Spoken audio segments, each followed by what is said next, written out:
Everybody been talking about unité nationale. Everybody talking about unité nationale.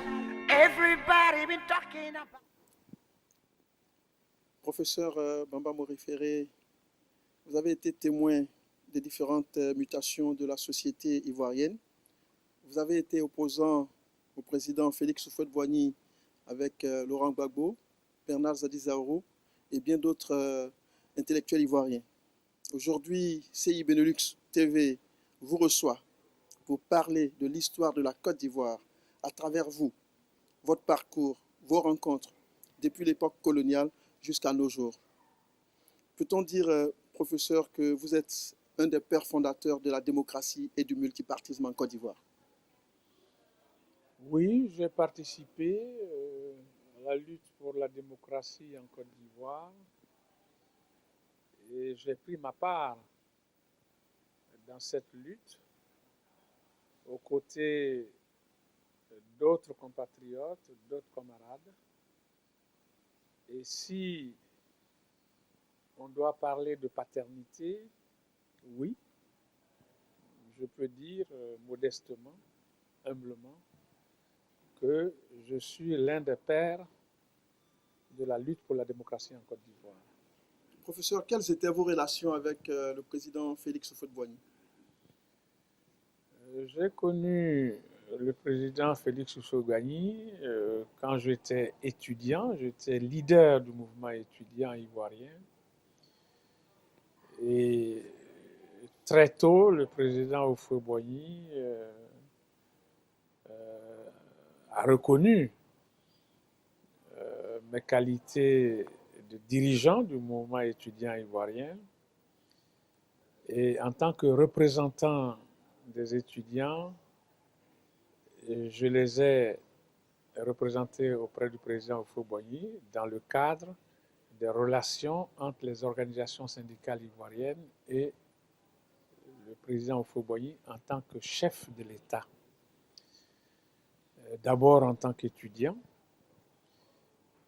nous avons eu à négocier différentes... Et le président Houphouët-Boigny, très tôt, s'est rendu compte que j'étais quelqu'un qui restait fidèle à ses convictions et à ses engagements. Et à maintes reprises, le président Houphouët-Boigny a eu à me faire des propositions, etc., que j'ai rejetées de manière tout à fait polie, en restant fidèle à mes convictions, en restant fidèle au fait que je représentais les étudiants pour une cause donnée. Et je me souviens d'ailleurs qu'à l'une de ces occasions, où le président Houphouët-Boigny, c'était après les grèves de 1969, nous étions dans la préparation de ce que nous avons appelé à l'époque le comité paritaire. Nous avons rencontré, après la rencontre de Yamoussoukro en juillet 1969, le président Houphouët-Boigny m'a reçu. Il m'avait envoyé à l'époque M. Belkiri, qui était secrétaire général adjoint du gouvernement. Et j'étais venu à la rencontre avec le président Houphouët-Boigny, avec un de mes collaborateurs, Gilles Leboué, qui a été par ailleurs, par la suite, son ministre. Et le président Houphouët-Boigny m'avait demandé, il m'a dit, voilà, je sais que vous avez une assemblée générale extraordinaire, et vraiment, je compte sur toi pour convaincre les étudiants, pour accepter ce que nous avons décidé à Yamoussoukro dans le cadre du comité paritaire, etc. Et j'ai répondu au président Houphouët, je lui ai dit, et il m'a dit, bon, moi je suis prêt à mettre à ta disposition tout ce que tu veux, etc., les moyens. J'ai dit au président Houphouët-Boigny, j'ai dit, écoutez, monsieur le président, vous-même, vous avez été président d'un syndicat, en l'occurrence le syndicat des planteurs africains. Et vous savez que un représentant, un président, c'est avant tout un porte-parole, mais il ne décide pas à la place des autres. Donc, vous comprendrez que je ne peux pas ici venir prendre d'engagement avant même que notre Assemblée générale extraordinaire ait lieu. Donc, moi, ce n'est pas moi qui décide, c'est l'Assemblée générale extraordinaire qui va décider. Et le président Houphouët-Boigny m'avait remis sur la table une enveloppe contenant des sommes d'argent et son numéro de téléphone, ce qu'on appelle sa ligne rouge, directe. Il m'a dit après la réunion, bon, il faut m'appeler, etc. Je n'ai pris ni l'enveloppe, ni le téléphone. J'ai dit au président Houphouët-Boigny, moi, je ne peux pas prendre d'engagement vis-à-vis de vous. Et donc, vous serez informé du résultat de la réunion par le ministre des tutelles. Et c'est comme ça que nous nous sommes quittés. Et par la suite, d'ailleurs, quand je revenais chez moi en voiture avec Gilles Leboué, il m'a dit « Ah oui, mais voilà, je crois que si les choses vont dans le mauvais sens, le président va t'en vouloir, etc. » Je lui ai dit « Mais pourquoi veux-tu que le président m'en veuille? Moi, je représente les étudiants, donc moi, je ne peux pas venir trahir mes convictions. » Et à cette réunion, d'ailleurs, moi, j'assurais la présidence. Gilles Leboué était secrétaire des séances. Et au début de la réunion, il a eu une épilepsie, il est tombé, on l'a transporté. Et ces jours-là, cette réunion, nous l'avons tenue jusqu'à 6 heures du matin. Professeur, je voudrais qu'on parle de la démocratie, du multipartisme. Dans les années 90, nous entendions qu'il s'agissait du retour du multipartisme. Est-ce que vous pouvez nous parler de ce qui s'était passé dans les années 45-40 avant le retour du multipartisme? Oui, vous savez que, en fait, nos compatriotes africains, que ce soit les Ivoiriens, les Sénégalais, les Congolais, en tant que militaires, et je suis bien placé pour le dire, puisque moi-même, mon grand-père a été soldat dans l'armée coloniale française. Et il était dans l'équipe du capitaine Gouraud. Et mon grand-père est mort dans la guerre de 1900, dans la Première Guerre mondiale, en 1916-1917, au chemin des Dames. Il s'appelait Bamba Daouda. Donc, je suis bien placé pour en parler. C'est dire que nos compatriotes, non seulement ivoiriens, mais africains, ont pris leur part dans la lutte contre le régime nazi, dans la guerre de 1940-1945. Et il était normal que cette guerre, qui a été placée sous l'égide d'une guerre finalement de libération nationale d'un pays souverain qui était la France, il était normal que ceux qui ont participé à cette lutte attendent de la France qu'elle fasse de même dans les pays dont ils étaient ressortissants. Et c'est ce qui a donné naissance au mouvement d'émancipation dans nos pays respectifs, dont la Côte d'Ivoire.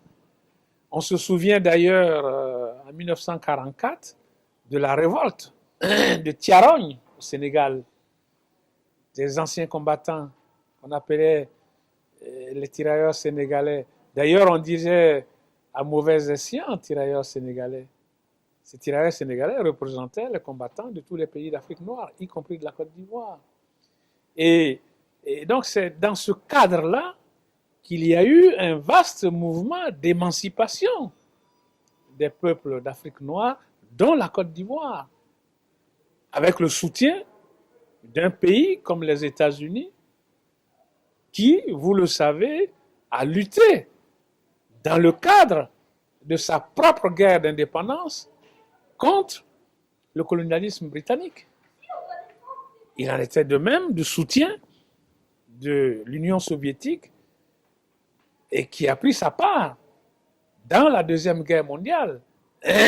Vous savez le rôle. Il y a eu plus de 3 millions de morts de soldats soviétiques. Et vous savez que c'est l'armée rouge qui a pris Berlin. Et donc, avec le soutien de ces pays, il y a eu un vaste mouvement d'émancipation dans les différents pays d'Afrique noire, dont la Côte d'Ivoire. Et je vous rappelle que dans cette lutte-là, un pays comme Madagascar a payé un lourd tribut, au même titre que l'Algérie. Il y a eu, par exemple, plus de 100 000 morts à Madagascar en 1947. Et les colons en Côte d'Ivoire s'attendaient à la même chose en Côte d'Ivoire. C'est dans ce cadre-là qu'il y avait le système, ce qu'on appelait le système, non seulement il y avait ce qu'on appelait le principe du travail forcé, mais il y avait également le principe du système de l'indigénat. C'est-à-dire que nos parents, nos grands-parents étaient sous un régime différent des citoyens français. Parce qu'il ne faut pas oublier qu'à l'époque, il y avait des Français qui vivaient en Côte d'Ivoire, qui étaient propriétaires de terres, etc., etc. Donc, dans le cadre précis de la Côte d'Ivoire, il existait un syndicat mixte des grands planteurs, dans lequel, a priori, il y avait à la fois les planteurs blancs et les planteurs africains.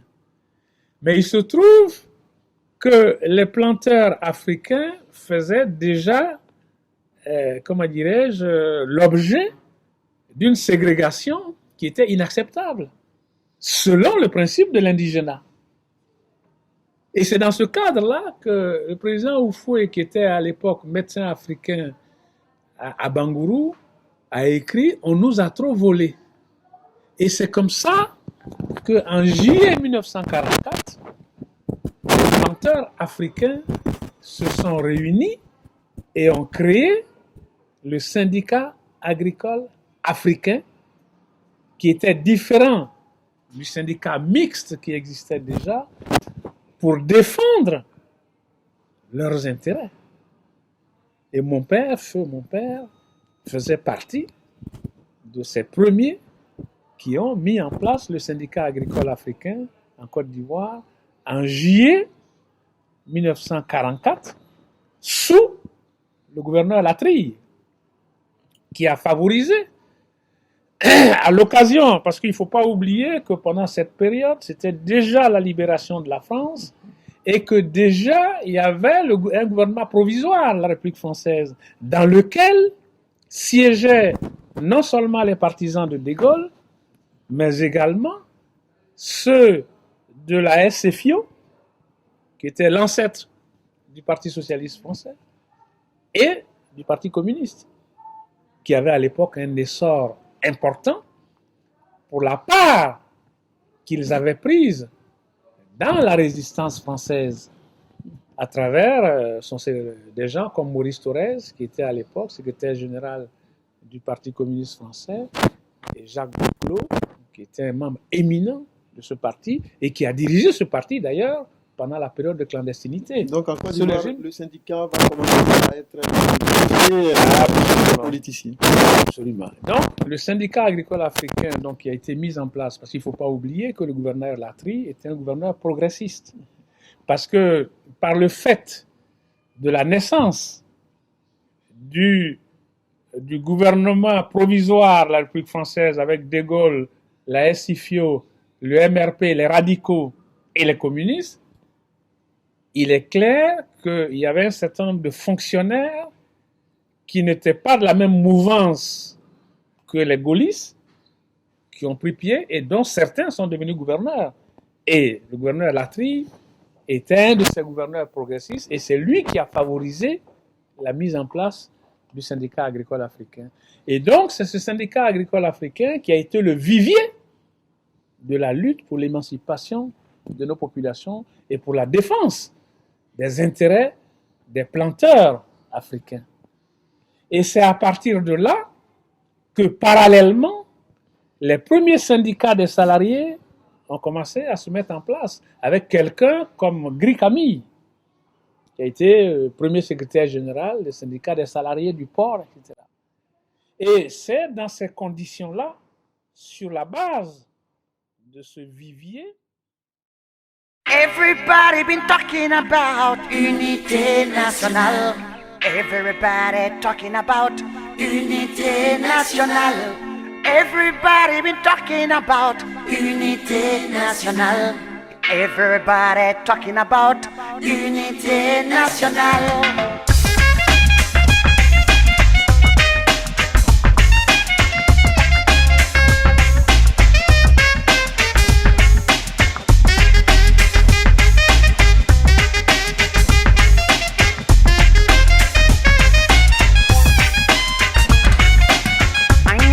Fasochien Angana nyongo kele Angana nyongo jaraki Angana bana barle buku Anyeke yere woro Yere woro Yere woro Anyeke yere woro Yere woro Yere woro yeah